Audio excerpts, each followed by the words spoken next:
വനംവകുപ്പ് മന്ത്രി AK ശശീന്ദ്രൻ അദ്ദേഹം ദൂരെങ്ങോ യാത്ര പോകുന്ന വഴിയാ എന്തൊരു പ്രോഗ്രാം ഒക്കെ അതെ അല്ലേ നമുക്ക് അദ്ദേഹത്തെ ഇങ്ങോട്ട് വരുന്നുണ്ട്. നമസ്കാരം. അങ്ങൊരു വലിയ തിരക്ക് പിടിച്ച യാത്രയിൽ പോവാണെന്ന് മനസ്സിലായി. സന്തോഷം. ഈ യാത്രയേക്കാൾ തിരക്കൊന്നുമില്ല. അപ്പൊ എന്തായാലും അങ്ങ് രാവിലെ അങ്ങ് കാണാൻ പ്രാധാന്യം കുറഞ്ഞതിനാ ഇപ്പൊ പോകുന്നത്. ആണോ? ഇതാണ് ഓക്കെ. അപ്പൊ മിനിസ്റ്റർ AK ശശീന്ദ്രൻ ആഷ്മി നമ്മൾ യാത്ര മിനിസ്റ്ററിന്റെ അവസാന ദിവസം കാസർഗോഡ് സമാപിച്ചു. ഇന്നിപ്പോ കോഴിക്കോടാണ്. എല്ലായിടം പോയി. പിന്നെ അപ്പൊ എല്ലായിടും നമ്മൾ കണ്ടത് അപ്പൊ ഇന്ന് കോഴിക്കോടേക്ക് വരികയാണല്ലോ. അതെ അതെ അതെ. കോഴിക്കോട് നഗരിയിലേക്ക് സ്വാഗതം. നയിക്കുന്ന ഈ ലഹരി വിദ്യ ക്യാമ്പയിന് ഹൃദ്യമായ സ്വാഗതം. Okay, thank you. നിങ്ങളെല്ലാവരെയും ഞങ്ങൾ കോഴിക്കോട് കടപ്പുറത്തേക്ക് ക്ഷണിക്കുന്നു. Okay, thank you. മിനിസ്റ്റർ ഒരു കോട് നീട്ടിയടിച്ചോളൂ അല്ലേ? ഓക്കെ. അപ്പോൾ മിനിസ്റ്ററെ, നമ്മൾ സഞ്ചരിച്ചു, എല്ലാ സ്ഥലവും കണ്ടു, കുറേ ഇങ്ങനെയുള്ള സ്പോട്ടുകളിലൊക്കെ പോയി. വലിയ അപകടമാണ് എന്ന് വെച്ചാൽ കുട്ടികളും പെൺകുട്ടികളും ഒക്കെ തന്നെ ഇതിന് അഡിക്റ്റായി കഴിഞ്ഞു എന്നുള്ളത് നമുക്ക് കേരളത്തിൽ വിശ്വസിക്കാൻ പറ്റില്ല. അപ്പോൾ കേരളം ഒരു അപകടം മുൻപില്ല, പക്ഷേ ആത്മവിശ്വാസം കൈവിടേണ്ട കാര്യമില്ല. അപ്പം മിനിസ്റ്റർക്ക് ഇത് നമ്മളെക്കാളും ആ ഔദ്യോഗിക വിവരം മിനിസ്റ്റർ കിട്ടുമല്ലോ. അപ്പോൾ എന്താണ് മിനിസ്റ്റർക്ക് നമ്മുടെ കേരളത്തോട് പറയാനുള്ളത്? ലൈവായിട്ട് ഇപ്പോൾ ലോകം കണ്ടുകൊണ്ടിരിക്കുക. അങ്ങേക്ക് വെയിലടിക്കുന്ന ഒരു പ്രശ്നമാണെങ്കിൽ നമ്മൾ തടഞ്ഞു നിർത്തും വെയിലിന്. കേരളത്തെ ഇത്രയേറെ ആഴത്തിൽ ഗ്രസിച്ച ഒരു മാരക വിപത്താണെന്ന് ജനങ്ങളെ ബോധ്യപ്പെടുത്താൻ സംഘടിതമായ ശ്രമമാണ് ഇപ്പോൾ നമ്മുടെ സംസ്ഥാനത്ത് നടക്കുന്നത്. ബഹുമാനപ്പെട്ട മുഖ്യമന്ത്രി തന്നെ വിവിധ തലങ്ങളിലുള്ളവരുടെ സമ്മേളനങ്ങൾ വിളിച്ചുകൂട്ടി എങ്ങനെയാണ് ഫലപ്രദമായി ഈ വിപത്തിനെ നേരിടാൻ കഴിയുക എന്ന് ചർച്ച ചെയ്തുകൊണ്ടിരിക്കുന്ന കാലത്താണ് 24 ജനങ്ങളുടെ ഇടയിലേക്ക് ഇറങ്ങി വന്ന് അതിന്റെ ഭീകരത സമൂഹത്തെ ബോധ്യപ്പെടുത്താനുള്ള ശ്രമം നടന്നത്. ഈ ഒരു ഉദ്യമം കേരളം ഒരിക്കലും മറക്കില്ല. കേരളത്തിന് എല്ലാ കാലത്തും ഓർക്കാൻ കഴിയുന്ന ഒരു വിമോചന പ്രസ്ഥാനത്തിന്റെ ഭാഗമായി ഈ യാത്രയെ ഞാൻ കാണുകയാണ്. ഇടയ്ക്ക് ആൾക്കാർ ചോദിച്ചായിരുന്നു ഇലക്ഷൻ വല്ലതും നിൽക്കാനുള്ള പരിപാടി. മോശമൊന്നുമില്ല. അല്ല, അപ്പൊ ഞാൻ പറഞ്ഞു മിനിസ്റ്റർ, നമ്മൾക്ക് അതിനോട് ബഹുമാനമേ ഉള്ളല്ലോ. അപ്പൊ ഞാൻ പറഞ്ഞു ഇലക്ഷൻ നിൽക്കാൻ ഇഷ്ടംപോലെ ആൾക്കാരുണ്ടല്ലോ. അപ്പൊ മാത്രമല്ല ഓരോ പാർട്ടിയിലൊക്കെ എന്നെ അടി നടക്കുന്നത്. അപ്പൊ ഞാനിവിടെ സമാധാനമുള്ള കാലം അത് നമുക്കറിയാം. സർക്കാർ ചെയ്യുന്ന പ്രവർത്തനങ്ങളെ കുറിച്ച് മന്ത്രി പറയുന്നത് നന്നായിരിക്കും. അതായത് മുഖ്യമന്ത്രി യോഗം വിളിച്ചു, സർക്കാർ എന്തൊക്കെയാണ് ലഹരിക്കെതിരെ ചെയ്യുന്നത് എന്നുള്ളത് ഔദ്യോഗികമായി പറയാൻ പറ്റുന്ന ആളാണല്ലോ ക്യാബിനറ്റിന്റെ ഭാഗം. മന്ത്രി തന്നെ ഒന്ന് വിശദീകരിച്ച നന്നായിരിക്കും. സർക്കാർ വിദ്യാലയങ്ങളെ കേന്ദ്രീകരിച്ച്, പൊതുസമൂഹത്തെ കേന്ദ്രീകരിച്ച്, വിവിധ മത സാമുദായിക സംഘടനകളെ കേന്ദ്രീകരിച്ച് വിപുലമായ ഒരു വർഷം നീണ്ടു നിൽക്കുന്ന ക്യാമ്പയിനാണ് കഴിഞ്ഞ ദിവസം ചേർന്ന സർവകക്ഷി യോഗം തീരുമാനിച്ചിട്ടുള്ളത്. ആ സർവകക്ഷി യോഗത്തെ കൂടുതൽ ഫലപ്രദമാക്കുന്നതിന് വേണ്ടി വിവിധ മത സാമൂഹ്യ സമുദായ സംഘടനകളുടെ നേതാക്കന്മാരുടെ യോഗം വിളിച്ചു കൂട്ടിയിട്ടുണ്ട്. വിവിധ തലങ്ങളിലെ ചർച്ചകളിലൂടെ അവരെയൊക്കെ പങ്കാളികളാക്കി എങ്ങനെ ലഹരി മുക്ത കേരളമാക്കി നമ്മുടെ കേരളത്തെ മാറ്റാൻ കഴിയുമെന്ന തീവ്ര യത്നത്തിലാണ് സർക്കാർ ഏർപ്പെട്ടിരിക്കുന്നത്. അതുകൊണ്ടാണ് അങ്ങേപ്പോലുള്ളവർ നടത്തുന്ന ഈ ഉദ്യമം ആ പ്രവർത്തനത്തെ ശക്തിപ്പെടുത്തുകയും നമ്മുടെ കേരളത്തിൻ്റെ ഈ വിപത്തിൽ നിന്നും സമൂഹത്തെ രക്ഷിക്കാൻ കഴിയണമെന്ന ഇച്ഛാശക്തിയോടുകൂടി പ്രവർത്തിക്കുമ്പോൾ ആ പ്രവർത്തനങ്ങൾക്കുള്ള കരുത്തും ആവേശവുമാണ് SKനെ പോലുള്ളവർ നടത്തുന്നത്. ഒരു സമൂഹത്തിൻ്റെ ചിന്താധാരയെ എത്രത്തോളം സ്വാധീനിക്കാൻ മാധ്യമങ്ങൾക്ക് കഴിയും എന്നൊരു പരീക്ഷണം കൂടിയാണ് താങ്കൾ നടത്തിക്കൊണ്ടിരിക്കുന്നത്. ആ പരീക്ഷണത്തിൽ 24 നല്ല വിജയമാണ് കൊയ്തിട്ടുള്ളതെന്ന് കാണുന്നത് വ്യക്തിപരമായും ഗവൺമെന്റിന്റെ പ്രതിനിധികളിലും അങ്ങേയറ്റ സന്തോഷവും അഭിനന്ദനവും അറിയിക്കാൻ ഞാൻ ഈ സന്ദർഭം ഉപയോഗപ്പെടുത്തുന്നു. സ്പോർട്സ് രംഗത്ത് ഇപ്പൊ നമ്മളിവിടെ ഇവിടെ നമ്മളെ ക്ലബിന്റെ ഒരു മൈതാനമൊക്കെ ഉണ്ട്. അതേപോലെയുള്ള ഒരുപാട് സ്ഥലങ്ങളിൽ ഇപ്പൊ നമുക്ക് സൗകര്യപ്രദമായ രീതിയിൽ യുവാക്കൾക്ക് സ്പോർട്സ് രംഗത്ത് അവരെ ഒന്ന് ഉന്നതിയിലേക്ക് എത്തിച്ചു ഒരുപാട് എൻഗേജ്മെന്റ് അവരെ എൻഗേജ് ആയിക്കോളൂ. തീർച്ചയായും ശരിയായ ഒരു കാര്യമാണ് പറഞ്ഞത്. കാരണം യുവമനസ്സുകളെ ശരിയായ വഴിയിലേക്ക് നയിക്കുന്നതിനുള്ള ഏറ്റവും ശക്തമായ ഒരു ഉപാധികളിൽ ഒന്ന് സ്പോർട്സാണ്. കായിക ക്ഷമത വർദ്ധിപ്പിക്കുന്നതിനും ആരോഗ്യമുള്ള ഒരു സമൂഹത്തെ കെട്ടിപ്പടുക്കുന്നതിനും സ്പോർട്സിന് വഹിക്കാനുള്ള പങ്ക് വലുതാണ്. ഈ സർക്കാർ അധികാരത്തിൽ വന്നതിന് ശേഷമാണ് സ്പോർട്സിനൊരു മന്ത്രിയുണ്ട് എന്നും ആ മന്ത്രി ഫലപ്രദമായി പ്രവർത്തിക്കുന്നുവെന്നും ജനങ്ങളെ ബോധ്യപ്പെടുത്താൻ കഴിഞ്ഞത്. വിവിധ പരിപാടികളാണ് നടത്തിക്കൊണ്ടിരിക്കുന്നത്. താങ്കളെപ്പോലുള്ള ഒരു നിർദ്ദേശം ഗവൺമെൻറ്റിനെ അറിയിച്ചാൽ ആ നിർദ്ദേശം ഗൗരവത്തിൽ തന്നെ പരിശോധിക്കുമെന്ന മനോഭാവമാണ് ഇപ്പോൾ ഞങ്ങൾക്കുള്ളത്. മിനിസ്റ്ററിന്റെ വകുപ്പിന് ഇതിനകത്ത് വലിയ റോളുണ്ടല്ലോ. വനമേഖല ഇത്തരം സംഘങ്ങൾ പണ്ട് താവളമാക്കിയിരുന്നു. പണ്ട് കാടുകളിൽ ഈ ലഹരി കഞ്ചാവ് വയനാട് കണ്ടു. ഞാൻ SK-നെ കാണാൻ പോകുന്നത് ഈ ഒരു മനസ്സിൽ വെച്ചുകൊണ്ടാണ്. എന്താ കാരണം എന്ന് പറഞ്ഞാൽ വനമേഖലയോട് ചേർന്ന് നിന്നുകൊണ്ടുള്ള പ്രദേശങ്ങളിൽ ഈ ലഹരിയുമായി ബന്ധപ്പെട്ട വസ്തുക്കൾ ഉൽപ്പാദിപ്പിക്കുന്ന കേന്ദ്രങ്ങളുണ്ട് എന്ന് കണ്ടെത്തിയിട്ടുണ്ട്. അത് സ്ഥലമൊന്നും ഞാനിപ്പോൾ വെളിപ്പെടുത്തുന്നില്ല. അത്തരം സ്ഥലങ്ങൾ കേന്ദ്രീകരിച്ച് അവിടെ നടക്കുന്ന പരിസ്ഥിതി വിരുദ്ധവും ജനവിരുദ്ധവുമായ പ്രവർത്തനങ്ങളെ കൂടി സമൂഹത്തിൻ്റെ മുമ്പിൽ കൊണ്ടുവന്നാലേ വനം വകുപ്പിന് അത് ഫലപ്രദമായി നേരിടാനാവുകയുള്ളൂ.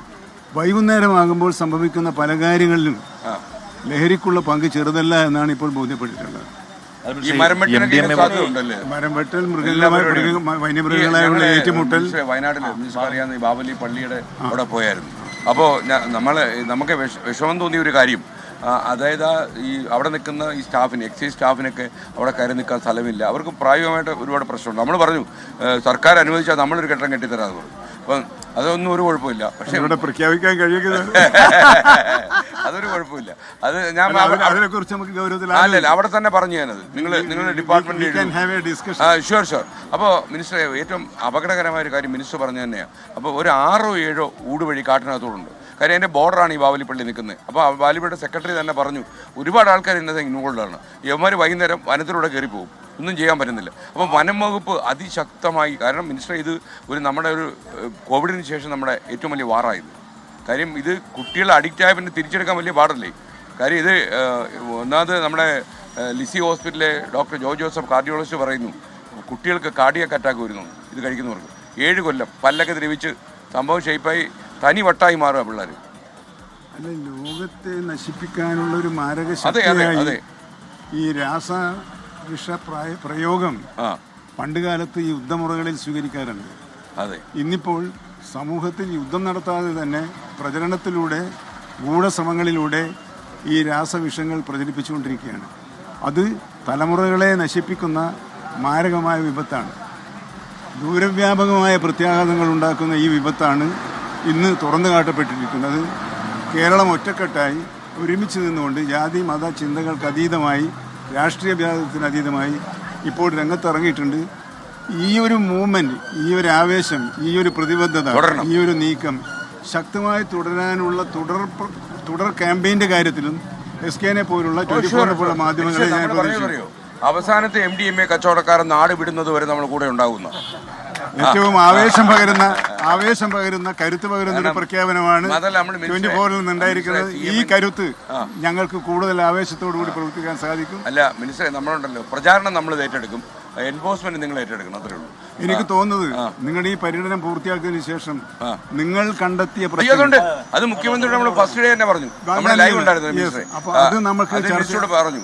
മാത്രമല്ല ഒരു കാര്യം CM-നോട് നമ്മൾ പറഞ്ഞേക്കുന്നത് ഈ റിപ്പോർട്ട് 2 ഭാഗമായിരിക്കും. ഒരു ഭാഗം എന്ന് പറഞ്ഞാൽ എല്ലാവർക്കും വായിക്കാൻ പറ്റുന്നത്, 2ാം ഭാഗം മുഖ്യമന്ത്രിക്ക് മാത്രം കൊടുക്കുക. അതിനകത്ത് ഉറവിടങ്ങൾ, യവന്മാർ രക്ഷപ്പെടുന്ന വഴികൾ, ദലാളന്മാരുണ്ടോ, കേരളത്തിൽ ഇതിൻ്റെ ആശാമാരുണ്ടോ, ഇങ്ങനെയുള്ള അവൻ്റെ കളർ ചിത്രം വരെ കൊടുത്തേക്കും. തീർച്ചയായും രഹസ്യമായി സൂക്ഷിക്കേണ്ടത് തീർച്ചയായിട്ടും പറയേണ്ടത് പരസ്യമായും മാത്രമല്ല നമ്മൾ ഒരു ആരോഗ്യകരമായ വാർത്താ പ്രക്ഷേപണ സമീപനം കൂടി സ്വീകരിക്കാൻ നന്നായി. മാത്രമല്ല നമ്മുടെ കഴുത്തെ തല കാണത്തില്ലെന്നും വിചാരിക്കുന്ന കാര്യങ്ങളാണെങ്കിൽ പോലും കളർ ചിത്രം സഹിതം കൊടുക്കും. പക്ഷെ അത് മുഖ്യമന്ത്രിക്ക് മാത്രമേ കൊടുക്കും, അത്രേ പാടുള്ളൂ, ആർക്കും കൊടുക്കില്ല. അത് വളരെ ഗൗരവത്തിൽ തന്നെ മുഖ്യമന്ത്രി ഉറപ്പ് തന്നിട്ടുണ്ട്. ആ ഉറപ്പ് പാലിച്ചിരിക്കും. മാത്രമല്ല മിനിസ്റ്ററെ, നമ്മുടെ ഒരു റിസർച്ച് ആൻഡ് ഡെവലപ്മെന്റ് വിങ് നമ്മളൊപ്പം തന്നെ സഞ്ചരിക്കുന്നുണ്ട്. അവർ പല ആൾക്കാരെയും കണ്ടിട്ടുണ്ട്. എന്നുവെച്ചാൽ ഈ MDMA വിൽപ്പനക്കാരന്മാരെ ഉൾപ്പെടെ. അപ്പം നമുക്ക് ഒരുപാട് വിവരങ്ങൾ കിട്ടിയിട്ടുണ്ട്. ഒരുപക്ഷെ എക്സൈസ് ഡിപ്പാർട്ട്മെന്റ് പോലും മനസ്സിലാകാത്ത കുറേ വിവരങ്ങളൊക്കെ. ആരൊക്കെയാണ് ഈ വനം വകുപ്പിനെ അടി കൂടെ പണിയുന്നത്, ഇതൊക്കെ നമുക്ക് മനസ്സിലായിട്ടുണ്ട്. അത് മുമ്പൊരു ഘട്ടത്തിൽ അങ്ങനെ ശ്രദ്ധ ഞാൻ പെടുത്തിയതാണ്. കാരണം നമ്മൾ ഈ കാണുന്നതിനപ്പുറം പറയുന്നത് അവരാണ് കർഷകരെ ദ്രോഹിക്കുന്നത്, അവരാണ് മൃഗങ്ങളെ ദ്രോഹിക്കുന്നത്.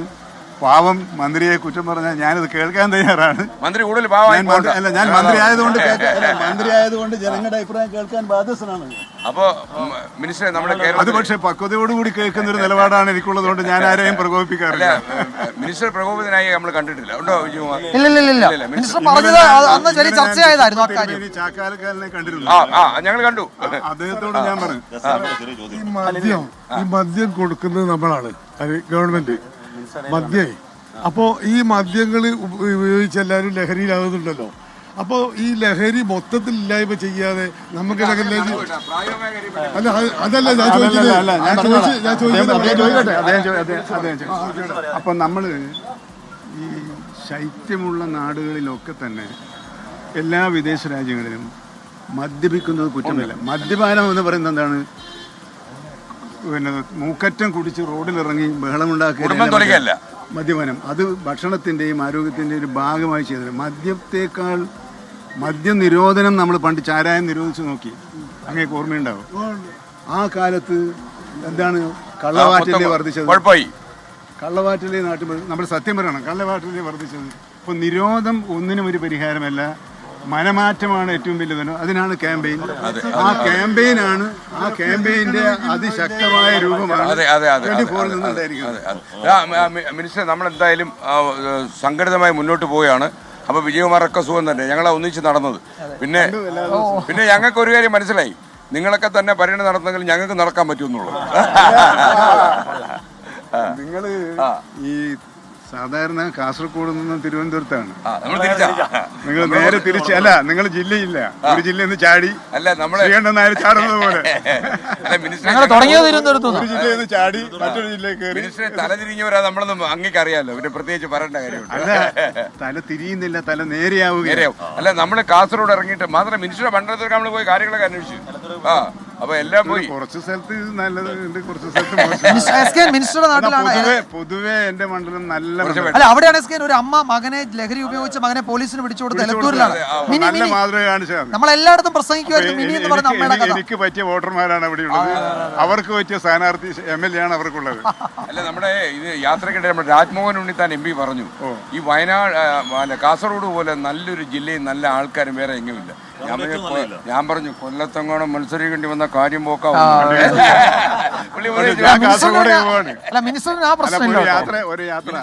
ഞാൻ വൈകുന്നേരം വരൂല, ഞാൻ കാസർഗോഡേക്ക് പോവാണ്.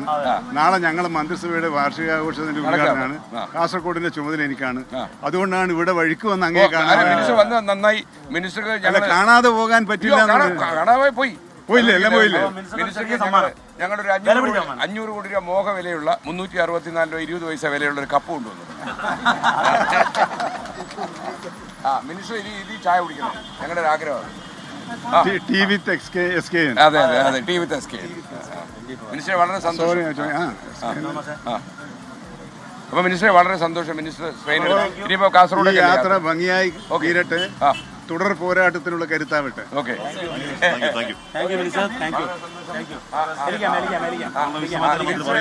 ഹെലിക്കാമുമായിട്ടൊക്കെ